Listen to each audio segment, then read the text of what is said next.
I am Mary Sketch Bryant, the director of the Virginia Soil Health Coalition with Virginia Tech and Cooperative Extension, and also host of the For the Soil, a Conversation podcast. I am so excited to share that today is National Soil Health Day. We feel everyone, from farmers, home gardeners, to foodies, can be for the soil, and we invite you all today to think about how you can support healthy soils in your life. Visit us at forthesoil.org to learn more, and you can catch up on all the podcast episodes there and much more. Happy National Soil Health Day.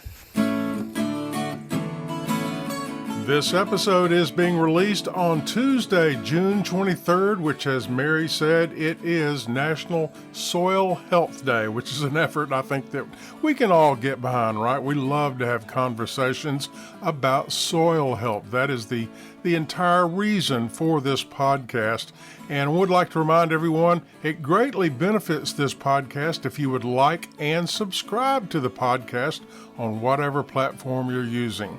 By the way, I'm Jeff Ishii, and our co-host Eric Benfelt and Mary Sketch Bryant will be joining us in just a moment with a very special guest, and also wanted to remind you about our website, forthesoil.org. Have you seen those soil health, the retro posters? Absolutely stunning. Check it out at forthesoil.org.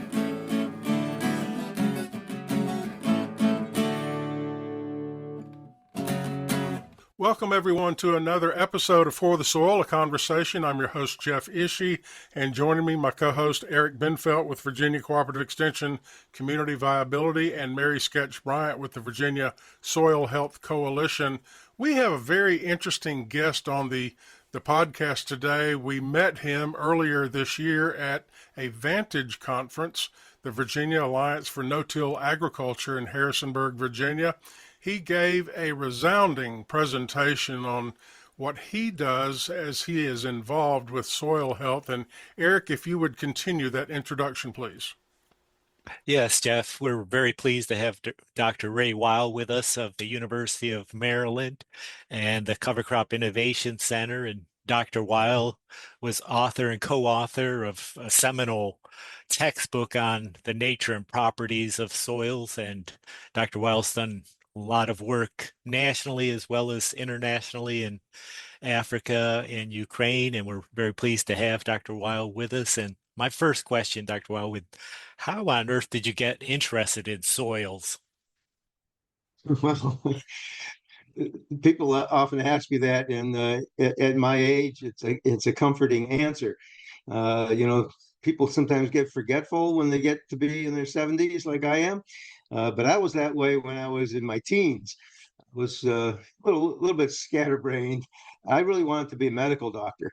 I started out in med school, and in the 1960s, there was the world had the worldwide famines in Asia and South Asia, and I wanted to be a medical doctor and work in poor countries. And at some point in my junior year, I kind of decided that I always got things right, like on the second try, usually, and not always on the first try. And I would forget things, and I thought maybe this is not the best, sort of personality to be a surgeon or a doctor and sort of have to go back and redo things. So how else can I save the world? I was about 19 or 20 years old. And like I said, the famines were pretty widespread. I said, well, I'll help people grow food. So that's how I got into agriculture, and went to Michigan State in their crops and soils department, and fell in love with soils with my first soils course. So that's how I got involved with soils, and haven't looked back. Uh, Hopefully, I've done some good. They used to say, the kind of doctor that doesn't do any good, PhD kind, rather than the medical kind. I love that, Dr. Weil. And this is coming from someone, Kindred Souls. I also started down the medical path, and for a very similar reason, went into natural resource management. It seemed a little more forgiving for myself, and I haven't looked back. But you still, I think what's neat about that storyline is you're still very involved in health and solving problems and being a doctor of sorts to challenges that aren't simple to figure out. If you I look at the description of your lab's work, nutrient management, soil quality, carbon cycling, like those are big questions that we still don't really know how they work in the soils world today. Would love to just hear a little bit for you to describe a little bit about what your lab does, and what you're working on right now. Yeah, so I do have an active lab with several grad students and a postdoc and lots of undergraduates. I always enjoy working with undergraduates on things like capstone projects, and I feel like that really has an influence on their thinking and their lives and their sort of foundation as young soil scientists. Um, so I make an effort to involve undergraduates, even though it may not be the most efficient way to get things done. You sometimes have to go back and do it over again and take some supervision. I just got an email just yesterday from a student who had been in my class and then worked in my lab for a semester, and she's in the Peace Corps in Senegal and getting ready to come back and wanted some advice about graduate school. So I feel those connections are really important. What we what I've been working on, I've been working pretty much in plant soil relationships for the most part. So kind of agronomy, soil science with all kinds of different farms. So mostly I work on farm soil. So I've done some work on carbon sequestration in forests, and occasionally I work with my colleagues in wetlands. So Maryland has a very strong wetland soils program, uh, and there's a lot to learn about those. But my real attraction is still in growing food, and growing healthy food in healthy soils. Cover crops is something I started working with. Way back in the 1980s, when cover crops were mostly thought of as a way to grow a little bit of cheap nitrogen because fertilizer prices were high, like they are now. Uh, that was before we realized the cover crops had a lot of other benefits.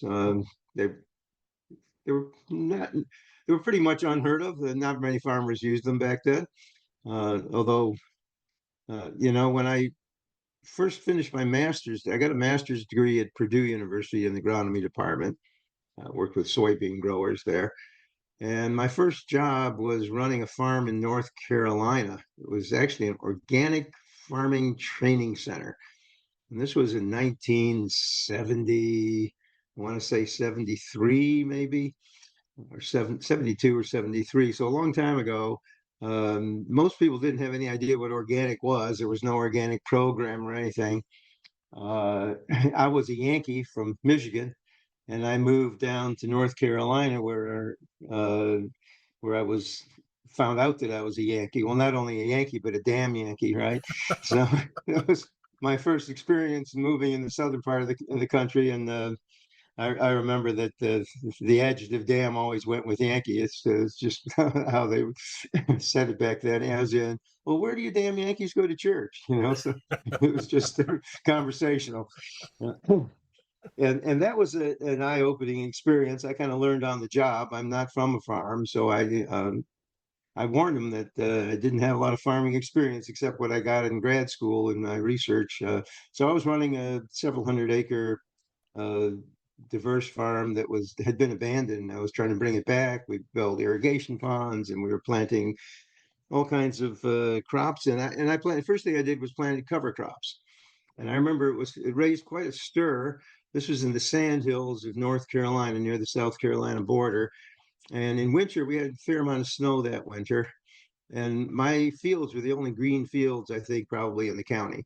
And people kept asking me about it. So, uh, so my work with cover crop goes way back to then, and I was planting them then primarily as an erosion control and to fix nitrogen and add organic matter. One of you mentioned that you noticed on my website that we have this cover crop innovation center.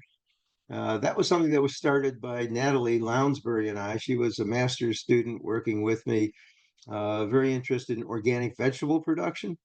And so we were actually looking at a lot of small scale uh, cover crop, for small farms of market gardens and small producers with just a few acres. And we were looking to see if there were any decent no-till, whether we could grow organic no-till, basically. And the usual approach to growing organic no-till, whether it's in a small scale or a large scale, and it's sort of a holy grail to see if you can use cover crops and no-till and not use herbicides, because there aren't any herbicides that are good for you. There's some that are less bad than others. And we actually came up with a system that's sort of the opposite of the usual approach is to try to grow a very heavy cover crop residue and roll it down and suppress weeds with the residue. And if everything goes just right, that can work once in a while. But it's very difficult to get to work on a regular basis. But we tried the opposite.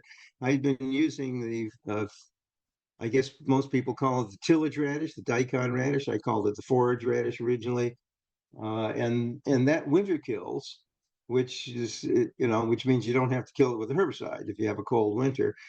And when it winter kills, it decays very quickly. And it's full of nutrients and releases those nutrients, and it leaves the soil almost bare, but with kind of a little bit of a coating. It almost looks like a little sheet of saran wrap on it, these decayed leaves. And we thought, well, if that suppressed weeds, I got accused of cheating in some of my cover crop experiments, because where I grew pure radish stand, if you plant radishes at the right time, early in fall, they are so competitive, and then they die in the winter, that you will have a weed-free plot. It looks like you sprayed paraquat on it. I've been accused of doing that when I didn't. And so the idea was to do that, then to plant early crops. That could be sweet corn, carrots, lettuce. I think we did mostly spinach and romaine lettuce in those experiments. Planted them very early. We could go in a couple of weeks earlier because the cover crop died and the soil warmed up and dried out, and it leaves a really nice friable soil. And we were successful in doing that. We planted no-till using a monosem 4-row planter, and harvested really good yields of spinach and lettuce. And then the weeds wouldn't come on until it was too late to really bother those crops. You had to do something about the weeds later. And that's a system that is sometimes called biostrip till. If you plant that radish, maybe a double row of radish where you plan to plant corn or soybeans on a large scale, that also works, especially if you're in a cold enough climate to kill the radish. And it leaves it just a beautiful, friable, nutrient-rich soil. It's as if it's kind of like strip till without the tillage. And I know there are farmers in North Dakota that I talked to back in 2007, 2008. I went back 10 years later and found out, though, by God, there are a number of farmers that have been doing this now for 10 years. This is just that to them. They never told me about it till I went back and talked to them. So those are the sorts of innovations that I was trying to do, where we use plants as a tool to improve the quality and the health of the soil. Very interesting. And Dr. Weil, I have to tell the story. When you mentioned organic farming in North Carolina in the early 1970s, I was reminded of a time that I interviewed a farmer for a radio program, and he claimed to be one of the first organic farmers back in the early 1970s in the Commonwealth of Virginia. And he said, Ish, we had kind of an image problem back then in organic agriculture. The public considered all organic farmers as having long hair, wearing tie-dyed T-shirts, running naked through the woods, listening to Jim Croce music. So that was a story that I will never forget, but it was interesting, and that thought occurred to me when you talked about organic agriculture. We're talking once again with Professor Ray Weil with the University of Maryland. He is an internationally recognized expert on soil science, nutrient cycling, soil organic matter, and cover crop systems for soil health and water quality. And I want to go back to the website that you mentioned, Dr. Weil, the Cover Crop Innovation Center. I was on that site recently, and people can Google Cover Crop Innovation Center, University of Maryland, and find a wealth of information there. There was a part of that about no-till vegetable production. I'm not familiar with that. Can you tell us what kind of research is going on with no-till vegetables? On a very small scale, that's pretty easy to do if you can spread mulch by hand and do that kind of thing. My personal garden has been a no-till garden for a long time. On a larger scale, it's pretty difficult to do, and I think that I think most systems that claim to be no-till maybe have no-till planting, but they end up doing tillage at some time of the year to clear the weeds out or even to prepare for a cover crop. So the system I described where we use these low residue winter killed cover crops. Radish is one. Another interesting one are horse beans. What's the other name for horse beans? Faba beans. This is native to Egypt, I think, in the Mediterranean area. It's a good nitrogen fixing plant. It's very competitive in the fall, but it will winter kill, and it can do the same thing. It can leave a nice, nearly bare soil by the time spring comes because it will die in the middle of winter and then decompose, and that will allow it to warm up. And if you have a dense enough stand, it will suppress the germination of those early weeds. So that's one niche opportunity, for the early crops. But I think I haven't seen any organically approved herbicides that are effective. Although there is some research showing that there's some bacterial products, a natural product that acts in the plant and the plant metabolism the same way as glyphosate, but without the negative effects of glyphosate. So that may be something that will be developed in the future. But I think that's kind of an ongoing challenge. How far can we reduce chemicals and still have no-till? That's a trade-off that is pretty controversial, and people take different sides of it. I think tillage is one of the worst things you can do to a soil. It's a very unnatural thing to do to a soil.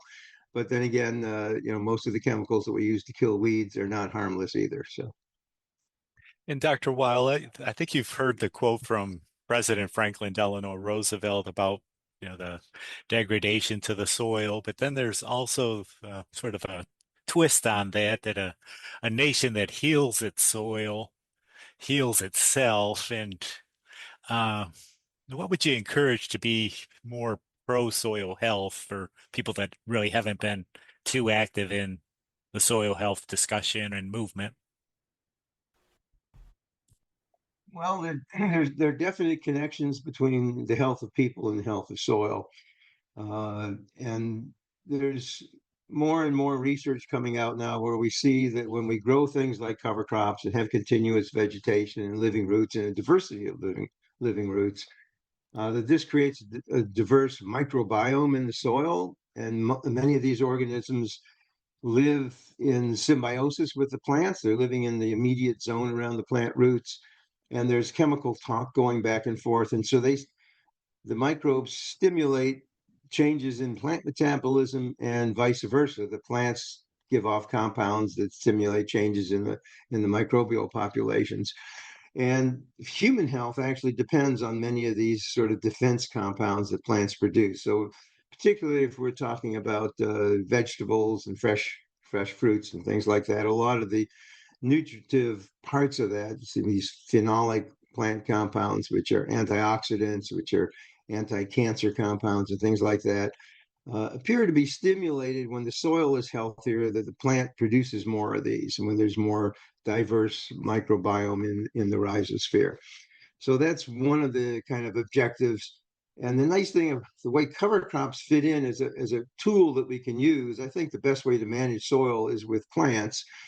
And I think I probably said this at the Vantage meeting. If a farmer has to sell what he grows, there are not many things that he can generally sell, especially on a large scale. You can't bring a truckload of just anything into town and expect to find a buyer.